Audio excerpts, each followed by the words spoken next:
This is the SVA Organic Eucalyptus Oil. It is USDA organic and the origin is from India, and this smells amazing.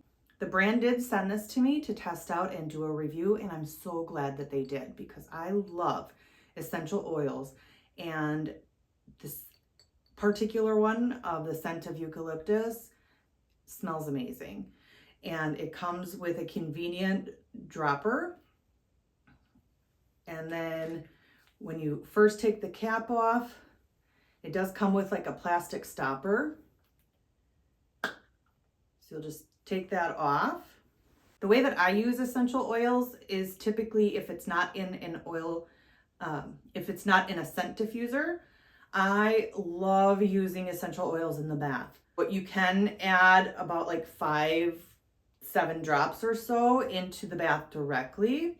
Otherwise, the way that I use it, I'll usually put together a small bag of unscented Epsom salts, and then I'll typically do about 5 to 8 drops in the Epsom salt. If I'm the one putting the scented oil in the Epsom salt, then I know exactly what is going into that bag. This is a really good premium essential oil from SVA, and I am so looking forward to adding this to my bath routine.